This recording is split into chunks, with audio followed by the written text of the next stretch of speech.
Hey Rio, this is you. So, on today's episode of World's Most Unflattering Angles, Yeah. So we're recording a video so this is our for last video before one. We'll probably do a bit of videoing tomorrow, but this is our last night at the house before Baba Rio is born. before we meet you, our baby. We are so excited to meet you, and we love you already, even though we have not met you. And you are the cutest and best thing in the world. And And he's right in here. you're busy kicking so much. It's like you saying you can't wait to come to the world, Yeah. which is a bit of an excuse because you're already like 4 days late. So Yeah. So get out of there, man. not really that convinced that Get you're out of there, that dude. desperate to come. Come on.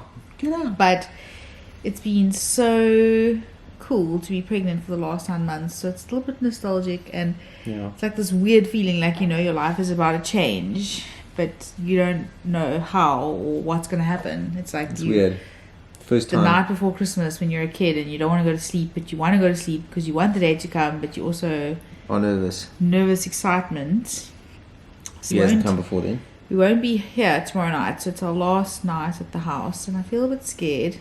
Yeah, it's crazy. It's a really hectic new adventure on the horizon, and within the next sort of 24 to 48 hours, we will be home, or we will have you, You won't Rio, be home though. we'll be at the hospital with you in our arms. Yes, and your name's Rio Cooper. And Rio Cooper Williams.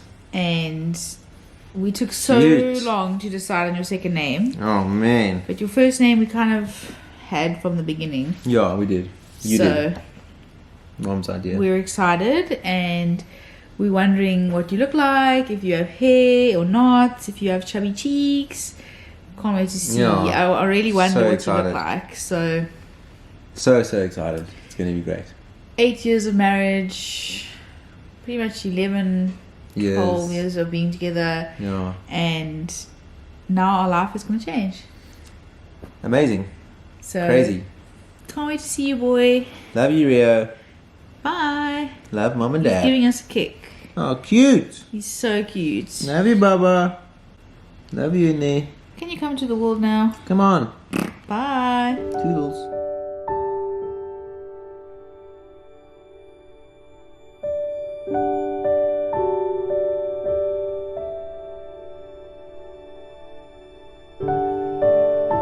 So, talk to me. What's going on? Okay, so this morning I woke up and At like 5. my tummy was very sore, so I went to the bathroom and I was having some bleeding, and then the doctor said just come in for some monitoring, and then we were here for a while, and Next minute. when he came to see us, then I was speaking to him and my water just broke. So Rio, I think you have decided to arrive today on the 3rd of Naturally. June. Yay. And I'm so scared.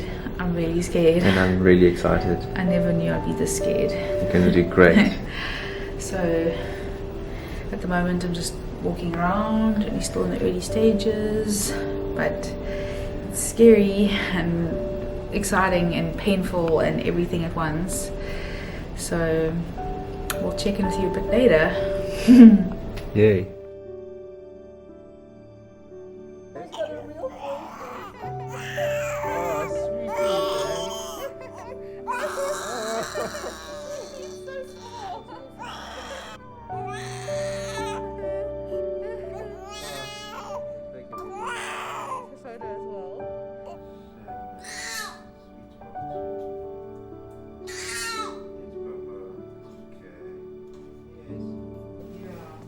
Hello, my boy. How are you? Hey. Say hello to the world. Yes, man. You're so sweet. Hello, world. I'm 25 minutes old. And my name is Rio Cooper Williams. Yeah. So sweetie. I'm such a sweetie.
Yay, so Rio is 3 weeks old today, and I'm finally getting to film my birth story. So I actually filmed it maybe a week after he was born, but it was super emotional, so I want to actually re-film it in like a bit of a clearer headspace. Maybe one day I'll upload the one where I was like super tearful, but I think it might be better just to be able to explain it in like a clearer frame of mind. So this video is my birth story, the birth story of Rio Cooper Williams, who was born on the 3rd of June 2020 at 9:39 p.m. exactly. It was the most amazing day of my life, and it was the day that my life changed forever. I hope that this video doesn't go too badly, because I don't think I'm gonna have time to edit it at all. I'm probably gonna have to just do a straight video upload basically, because editing is going to take way too long with a newborn baby. So yeah, this is our first baby. People who know us, people who know us know that my pregnancy was actually really smooth. I didn't have a lot of problems with my pregnancy, which was awesome. I think the biggest problem was actually that coronavirus overshadowed the majority of my pregnancy. So when we went into lockdown, I think I was 27 weeks or 28 weeks pregnant, so my entire 3rd trimester was spent at home, which I think was really difficult from like a mental space perspective and just for preparing for the birth, which I think is what made possibly the recovery after the birth quite difficult, because it felt like the birth just happened to me and I didn't feel actually very prepared, because a lot of the times in the last trimester I actually kept saying, I don't actually feel like I'm pregnant, I don't actually feel like I'm having a baby, because I mean, in the beginning we couldn't even buy baby clothes. I mean, I already bought stuff, but mentally I just felt like I couldn't prepare. I couldn't see my family.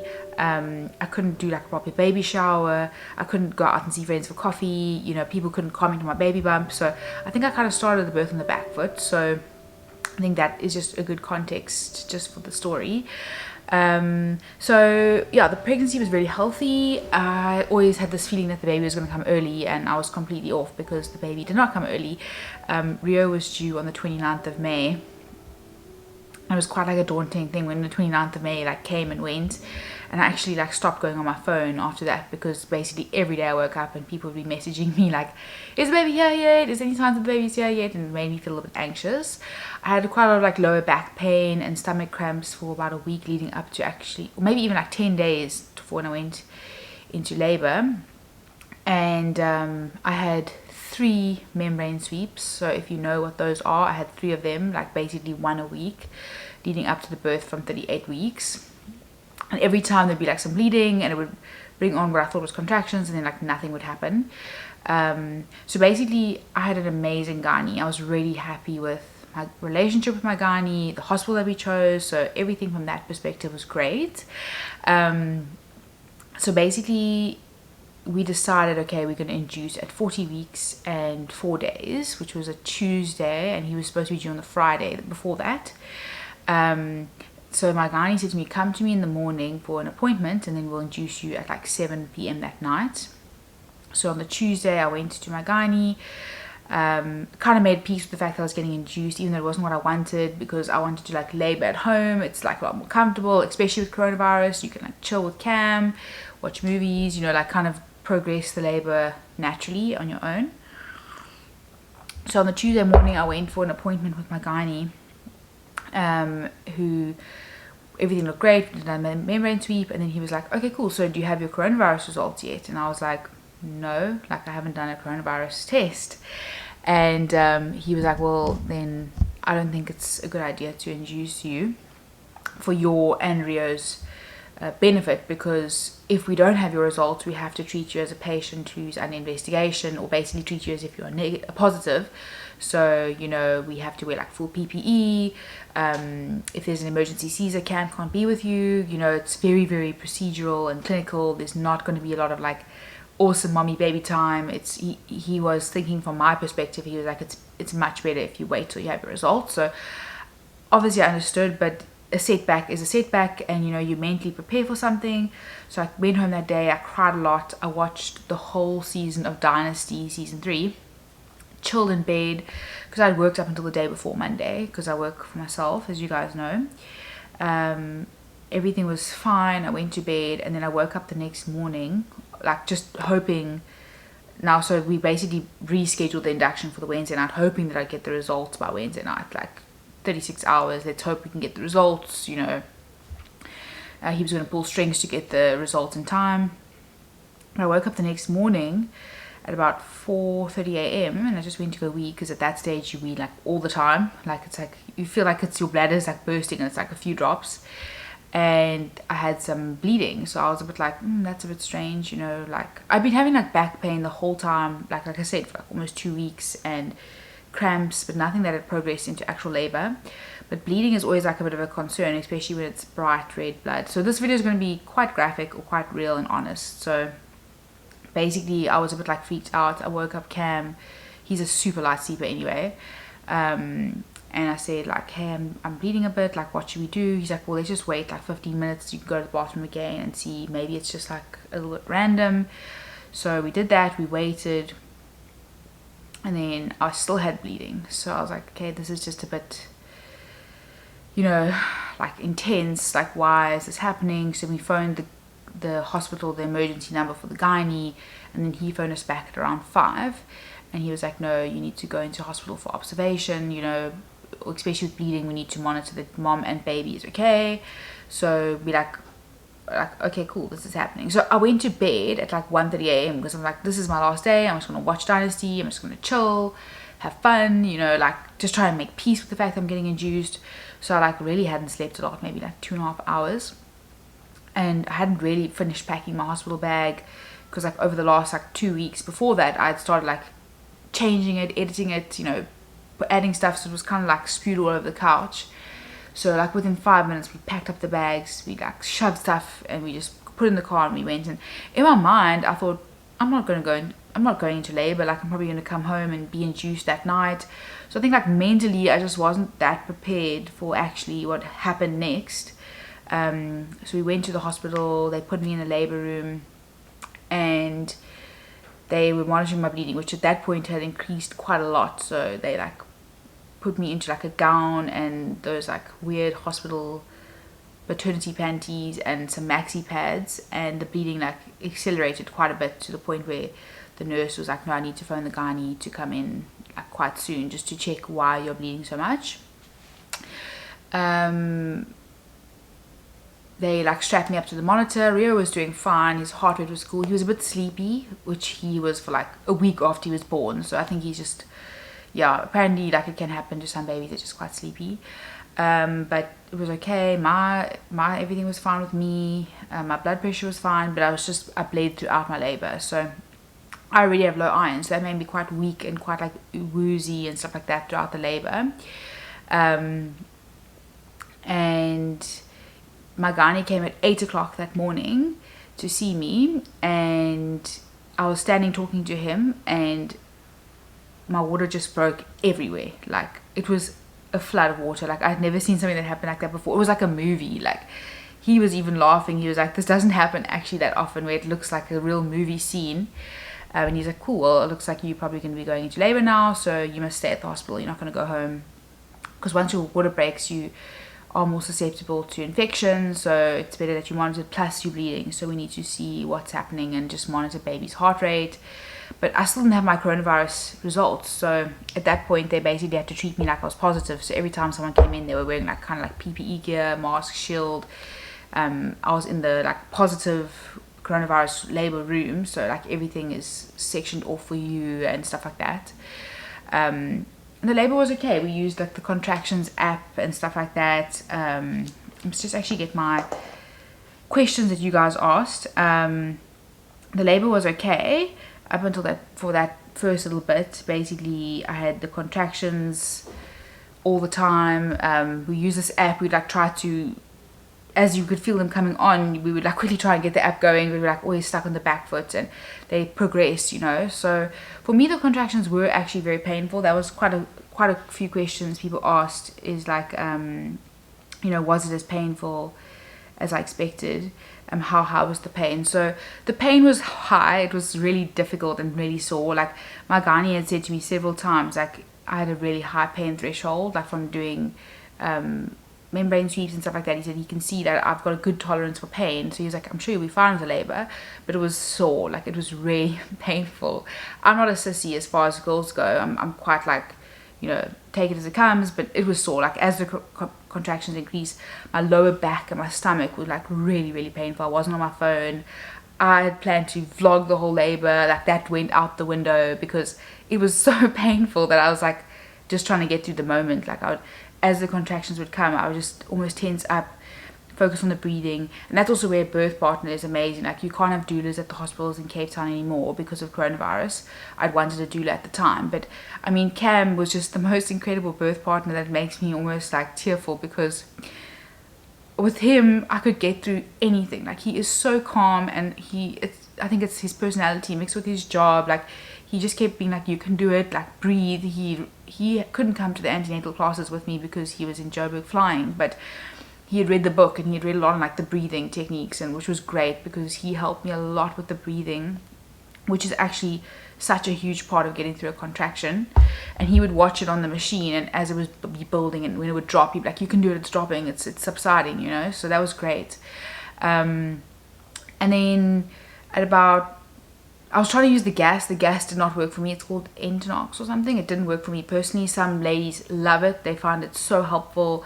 For me, I just felt really, really sick when I was using the gas. I felt like I had no control, so I didn't like it. It didn't suit my personality. I felt like I would have to hold onto the bed just to like stop myself from falling over. So I just didn't enjoy it, and I decided, okay, no, I'm getting an epidural, because that's just how I'm going to be able to cope with the pain, which was fine. And the epidural was totally a good choice. So immediately after I had the epidural, the pain got a lot better. It subsided a lot. But for me, the epidural only took better to the left side than the right side, which does happen apparently to some people, because you have to like lie completely still and it kind of like falls down. The doctor was explaining it's almost like glue that like runs down, like sticks to certain places, you know. So my right side had a lot more pain than my left side, but not like bad pain. At first it was just like this side had nothing, like I couldn't feel the contractions. On this side I could just feel them, but they were like extremely muted. So I was checking the time, so it was totally fine, but I could just feel like on the right side of my back and the right side of my stomach it would like build and then subside, build and then subside. So that was about 1 p.m. So I've been there for about 5 hours. I was about 4 or 5 centimeters dilated when I got the epidural, and maybe 4 centimeters dilated, and then slowly the pain started increasing on my right side again, and I was saying, I can't do this, Cam, it's really sore, like we have to phone the doctor or the gynae. They check on you like, you know, every hour or so. The nurse comes in more often,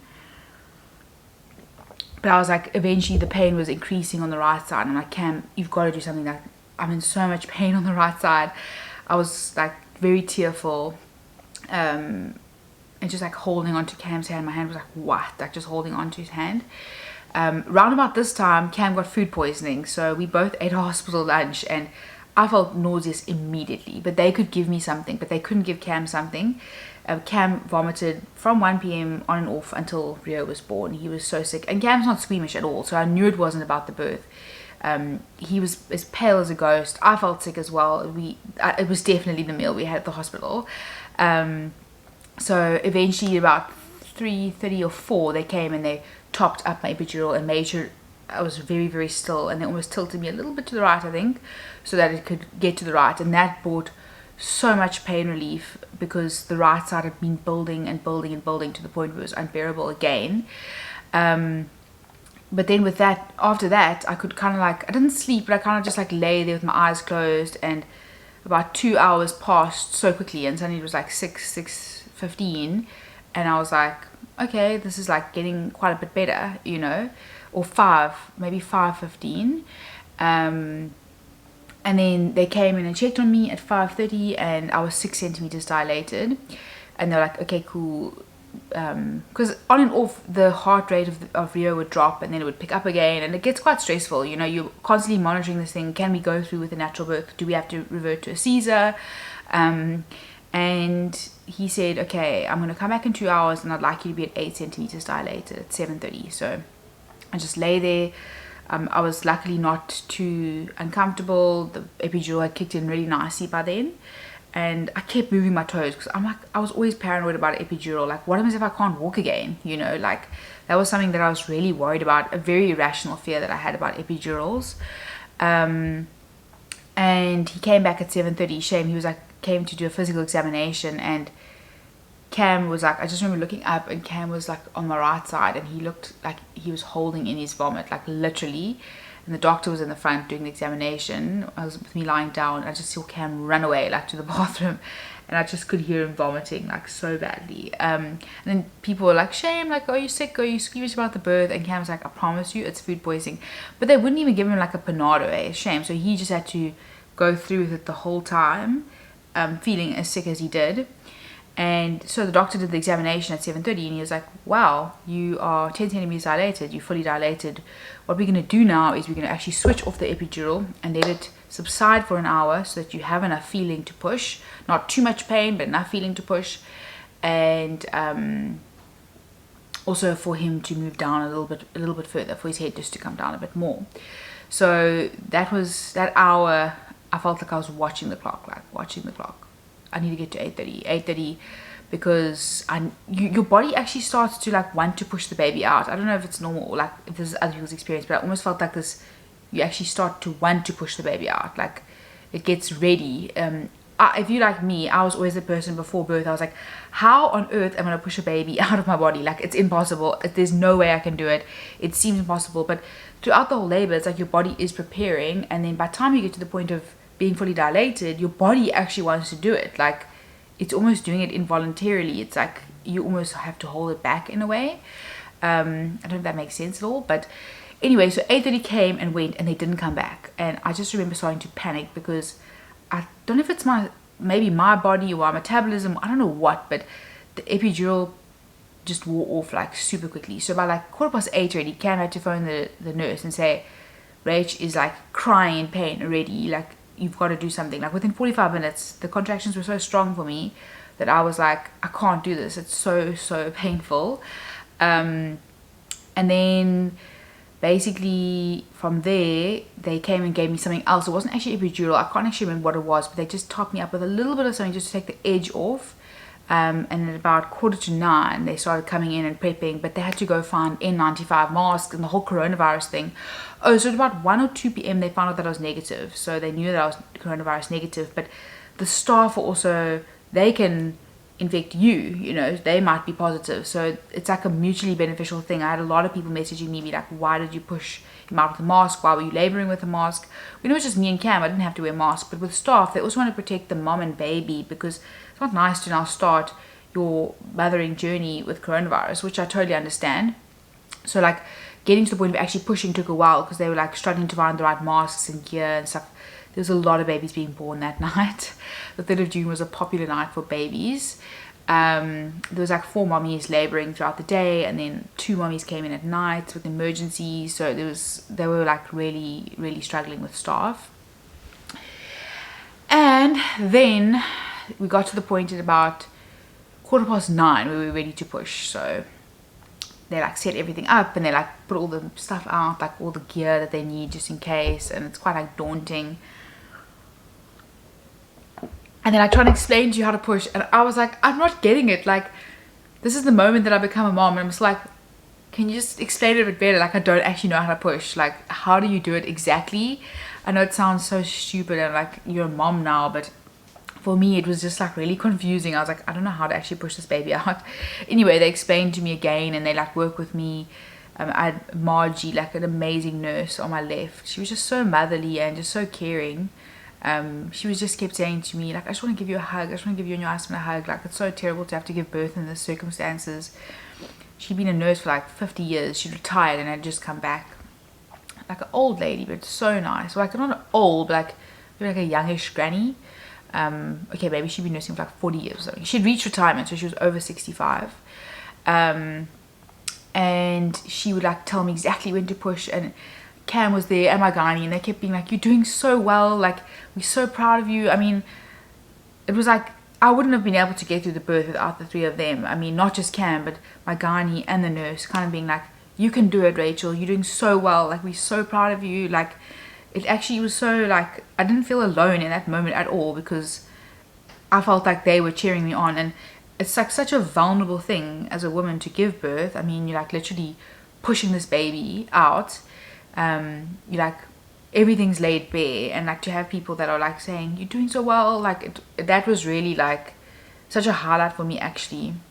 And Cam was like, I can see his head, like it's so amazing, like he was just so excited the whole time that the baby was coming out, or that Rio was coming out. And they like even stopped me at one point, like, quickly stop, like you can feel his head. I was like, please, it is just disgusting, I don't want to do it. And they forced me, like, no, you have to feel his head. So, like, put my hand between my legs to feel his head.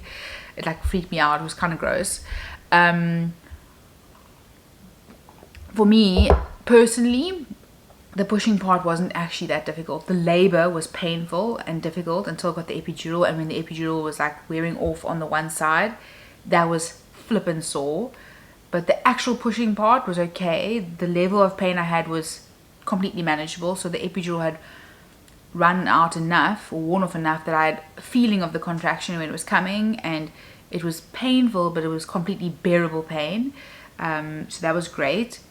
And then 9:15 we started, and at 9:39 Rio was born, and Cam pulled him out. So the gynae was like, okay, cool, Cam, go wash your hands.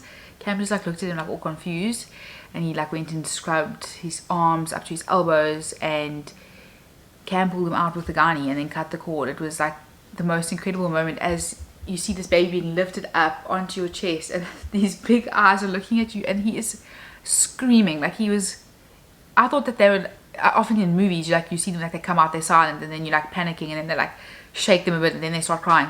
Rio screamed from the second his mouth was out. Like he cried, like and it was just so amazing. Like as they put them on your chest, they stop crying. Like it's weird that this baby knows no one but is so comforted by their mother. Like it was just so special. And they were like super big into the skin on skin. They like let me cuddle him for so long, and they put a nappy on him, weighed him, gave him straight back to me.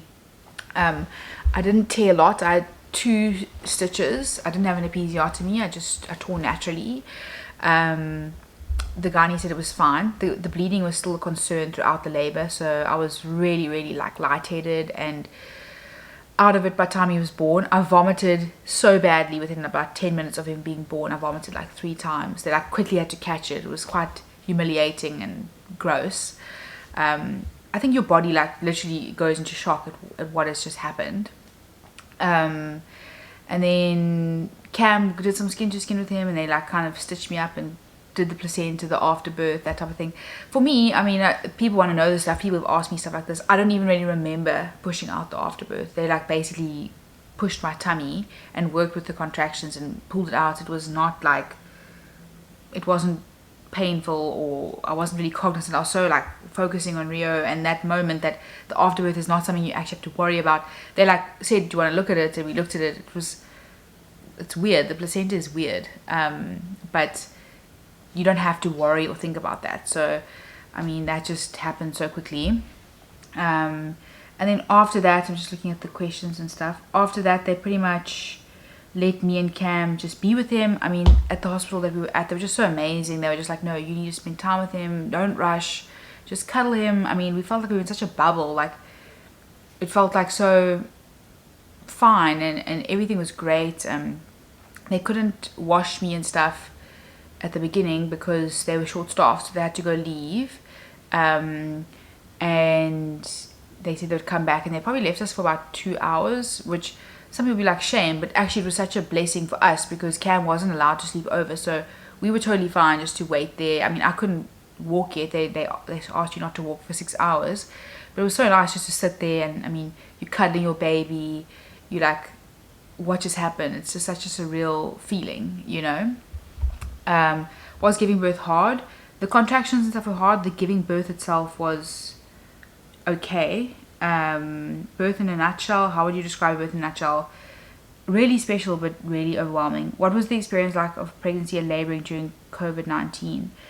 I felt like coronavirus took a lot away from me. It took a lot away from my pregnancy, and when the birth happened, I felt like what just happened, because I felt like I was still 26 weeks pregnant. Like the last trimester just felt like nothing. I know it sounds so dramatic, but it just felt like I'm just sitting at home every day. I worked until the day before I went into labor because there was nothing to do. I just kept working. I just felt like I wasn't really prepared in a way, and because of that, like the whole mask thing felt very overwhelming. And because Cam couldn't sleep over, I had a lot of moments in the hospital where I felt really overwhelmed, and I'd often be very tearful, and I would call a nurse to come help me, and then I kind of wait at the entrance for you to put on your mask. And I just have a lot of memories of like just crying into my mask. I know it sounds so dramatic, but I think that experience is something you do have to prepare for. But at the same moment, like I think you also have to fight not to let coronavirus take away from the amazing experience of becoming a parent. So,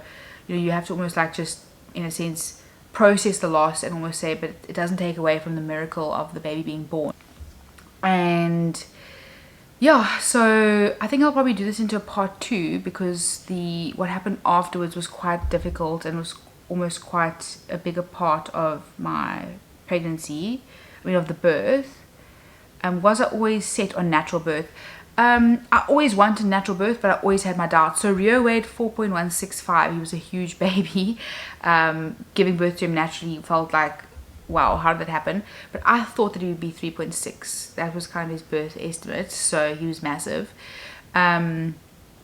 I did have my doubts if I'd be able to do it, but like I mentioned earlier, when the actual moment and day arrives, your body almost just knows what to do naturally, which is just amazing.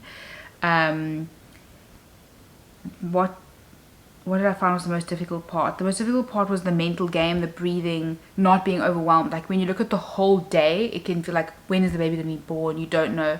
So you literally have to like use a contraction app or something like that, because that helps the time to pass, because you're just living in the contraction per contraction. You're not actually thinking about, when am I going to be 3 hours from now, or am I going to be dilated in 5 hours? Like, I think the best thing was actually just focusing on each contraction as it was, because then it's not as overwhelming.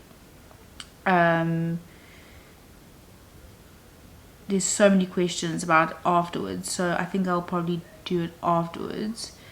I'm not going to share the hospital that I gave birth at, because I just feel like that is maybe private.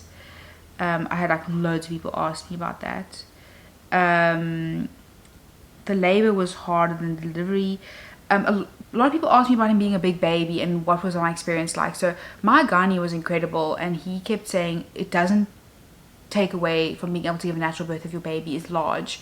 And Rio was expected to be about 3.6, which isn't even a massive baby. And I mean, if I think of pushing him out, I didn't think I'm pushing out a 4.1 kilogram baby. My body was fine, and I think it has to do with different people's bodies. And I just want to encourage you, if you are thinking that your baby's big, don't think like, okay, I can't have natural birth, because like I was mentioning, for me, the actual delivering part didn't feel like, wow, this is impossible, I can't do this, my baby's big. Like, I didn't actually even think about Rio's weight in that moment. He was born naturally. I tore a little bit. I didn't have an episiotomy. I have 2 stitches. I feel totally fine now. So don't be put off by the thing where people say to you, oh, your baby's big, you can't have natural birth, because people say that a lot. Actually, I got a lot of comments like that, not from medical professionals, just from people, and it's not true. You can totally give birth to a big baby. And I had a lot of people DMing me afterwards being like, oh yeah, my baby was also born big naturally. So it's totally possible, and it's also largely depending on your physical body, your pelvis, all of that, how the baby's lying. There's so many factors, so it's not just about weight if you can give a natural birth. Did my birth go according to plan? No, my birth plan fell out the window, but in a way it did go according to plan, because I really wanted to have a natural birth, and I was able to do that, so that's awesome. I wasn't induced, so that also, induction wasn't part of my plan. So in a way, maybe it did, because I went into birth naturally and I had natural birth, and I mean, I did skin to skin, and I mean, I pretty much think it did go according to plan. Epidural wasn't a part of my original plan, but I revised my plan about 3 weeks before the birth, just realizing that, hey, I don't have a doula. I want to be open to pain relief. So I think that was cool, just to be open to pain relief. Because before that I was like, no, I'm having an all natural birth, no pain methods. But I think you've got to do what's best for you in the moment and what's going to get you through your birth. So it's completely personal. That's something I've learned about the birth and even the mothering, is that there is no one size fits all. Like, everyone's journey is unique. You literally cannot compare like one person's journey to another person's journey, like at all. So if you are wanting to go for an epidural, go for it. If you want to do it all natural, then go for it. The overall birth experience was very positive. I have a very positive birth experience. I struggled a lot post-birth, which I will do in a separate video. I think it had to do with quite a few factors, coronavirus, sleep deprivation, personal stuff. So after the birth for about 10 days, I really struggled, but I'll do that in a separate video. But my actual birth experience was really positive. I mean, I was so scared about giving natural birth, and it happened, you know, and it was the moment when like your baby's put on your chest and they look up at you. It's just the most incredible thing. And like, I mean, I've been with Cam for 12 years and we've been married for 8. So it's like my whole life is Cam, like since I was in high school. And you look up at this baby and it's like, that's half Cam and half me. And it's so special, like the way that they hold on to you and they just want to, like Rio wrapped his little hand around my finger within like 30 seconds of me holding him, and he was like holding on so tight, and I just was like, this little guy doesn't know coronavirus, he doesn't know the world that he was born into, he just wants his mom. And I think in that moment, I mean, we all carry this whole coronavirus thing for the last 3 or 4 months of our lives, and I'm like, in that moment it didn't matter. I didn't care about the stats of South Africa or the global statistics or the fact that Cam wasn't working or hasn't worked for 3 months. And then I don't know when he's going to fly again. I wasn't thinking of that. I wasn't thinking about how's it going to work with my job, or, you know, everything fell away in that moment. And it was just like, it was about Rio and him being born and him looking up at me with his big little cheeks. And he's so chubby. And it was just so awesome. The whole time in the hospital, I just thought it was so cool. Like, I didn't care about anything other than the fact that the baby was born, you know. I think that's just incredible. We get so stuck, you know, worrying about all this stuff with coronavirus. And did I tear? Yes, I did. 2 stitches, wasn't so bad. Why did I have to wear a mask? Because that's hospital policy, to protect myself and to protect the staff. Didn't have a choice. That part sucked, but hey, you get through it. Did it go according to plan again? Lots of those questions.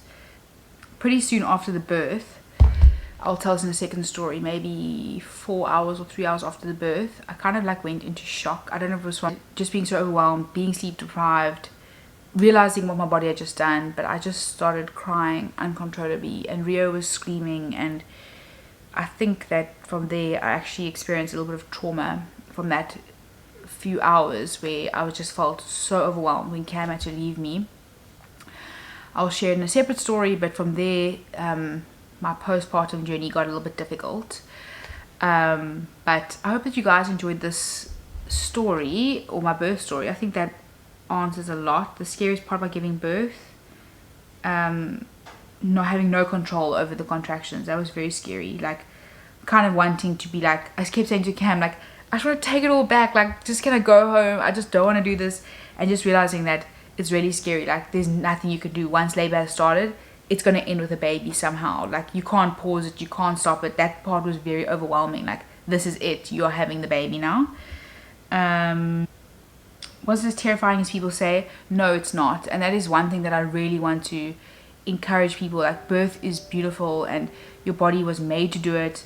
I feel like I heard so many negative stories, especially on the thing of having a big baby, and it was not as terrifying as people thought. Your body is made to do it. Yes, it's difficult, it's challenging, and it's painful, but it's not something to be scared of. There's a page on Instagram called Birth Without Fear, and it was something that I actually, just a line that I kept thinking in my head, like, don't fear it, don't be scared of giving birth, you know. It's going to be difficult, but it's not something you need to fear or be scared of. So no, it's not as terrifying, and I really want to actually normalize that to people, that you don't have to be scared of giving birth. Okay, cool. So I'm going to stop that video here. So that was the birth, 9:39 p.m. Rio Cooper came into the world at 4.165 kilograms. He was 53 centimeters. He had a head circumference of 37 centimeters, which also he had a big head. Things went well. When they examined the placenta afterwards, actually it was quite fine, so they weren't actually so sure about where the bleeding. I think they said some blood vessels had torn, but other than that I can't actually remember. But let me know if you guys have any other questions. This is my birth story. My little Rio is in the garage with his dad in the sling, and I will make a second video for you on what the journey was like from about midnight of his birth, because that's where it started to get a little bit challenging. Thanks so much for watching, guys, and I hope that this birth story is inspiring or interesting to you guys, and that it normalizes birth for you a little bit more.